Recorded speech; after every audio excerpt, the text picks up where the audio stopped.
BNP দলটা driving সিটে বসা আছে বলা চলে। নির্বাচনের মাঠে কিন্তু দলগুলো দুইটা জোটে ভাগ হয়ে গেছে, একটা বিএনপি জোট আর একটা বলতে পারেন এনসিপি জোট। প্রত্যেকটা দলের খাচ্চত আলাদা আলাদা। এটা গণতন্ত্র নয়, এটা প্রহসন। তাদের খুব একটা অ্যাড করার কিছু নাই। আমার কাছে মনে হয় না যে বাকি দলগুলো যাদেরকে সাথে নিছে তারা সকলে মিলেও আর বাড়তি 2-3% ভোট যোগ করতে পারবে। জামাতের তো বেশ কিছু ভোট আছে, ইদানিং বাজারে এই কথাটাও আছে তাদের ভোট বেড়েছে।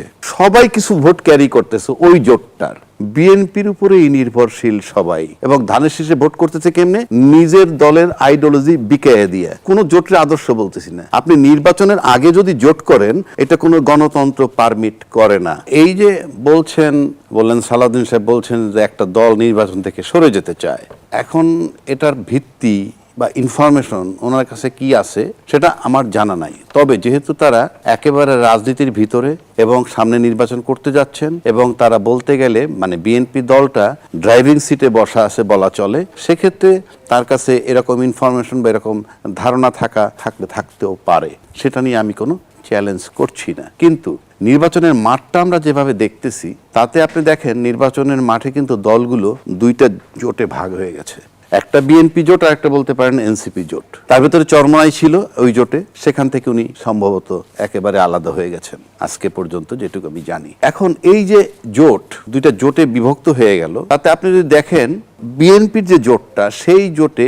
বিএনপির ভোট বলতে যা বুঝায় তার বাইরে কিন্তু অন্য যাদেরকে সংযুক্ত করছে তাদের খুব একটা অ্যাড করার কিছু নাই। আমার কাছে মনে হয় না যে বাকি দলগুলো যাদেরকে সাথে নিছে তারা সকলে মিলেও আর বাড়তি 2-3% ভোট যোগ করতে পারবে, এটা আমার ধারণা। অন্যদিকে যদি আপনি এনসিপির নেতৃত্বের জোটটা ধরেন, সেই জোটে দেখবেন আপনি যে এনসিপির কতটা আছে সেটা আমি খুব বেশি চ্যালেঞ্জ করতে পারছি না। কিন্তু জামাতের তো বেশ কিছু ভোট আছে, ইদানিং বাজারে এই কথাটাও আছে যে তাদের ভোট বেড়েছে। পাশাপাশি অন্যান্য যে ইসলামিক দলগুলো তাদের সাথে আছে, সেটা কিন্তু আপনি মাদ্রাসা বেসড যদি ধরেন, একটা বিরাট জায়গা আছে ভোটের, অর্থাৎ সবাই কিছু ভোট ক্যারি করতেছে ওই জোটটার। কিন্তু বিএনপির বেলায় কিন্তু বিএনপির উপরেই নির্ভরশীল সবাই।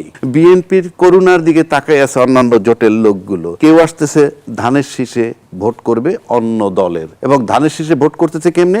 নিজের দলের আইডিওলজি বিকায়ে দিয়ে, মানে ওটাকে তুড়ি মেরে উড়াই দিয়ে আসছে শুধু একটি এমপি হওয়ার জন্য। আবার কেউ আসছে যে নির্বাচন কমিশন আইন মোতাবেক যদি নিজ দল থেকে করেন জোটে থাকতে পারবেন, কিন্তু নিজ দলীয় প্রতীকে করতে হবে। কোন জোটের আদর্শ বলতেছি না। আপনি নির্বাচনের আগে যদি জোট করেন, এটা কোনো গণতন্ত্র পারমিট করে না। কারণ আমি খাঁটি বাংলা ভাষায় যদি বলি, প্রত্যেকটা দলের খাচ্চত আলাদা আলাদা। তো খাচ্চত যখন আপনার আলাদা, সেখানে তো আলাদা দল। তো ভোটের আগে আপনি যেটা দিয়ে করেন, জামাত তার প্রার্থী দিয়ে অন্য দলের প্রার্থী দিয়ে জামাতের লোকেরা বলবে তোমরা তারে ভোট দিও, এটা গণতন্ত্র বিরোধী। বিএনপি বলবে যে আমাদের জোট থেকে অমুক সাহেবকে দাঁড়া করাইলাম, তাকে তোমরা ভোট দিও। তো বিএনপির আইডিওলজি আর তার আইডিওলজি এক না। তার দলের লোকগুলাকে বলতেছে তুমি ভোট দিও তাকে। এটা কোনো গণতন্ত্র হতে পারে নাকি? আমি একটা দল করলাম আমার দলের আদর্শ নিয়ে, সেই দলের থেকে হঠাৎ করে শুনলাম অন্য একটা দলের লোককে দাঁড়া করাই দিয়ে আমার দলের নেতারা বলতেছে তাকে ভোট দিও, এটা গণতন্ত্র নয়, এটা প্রহসন।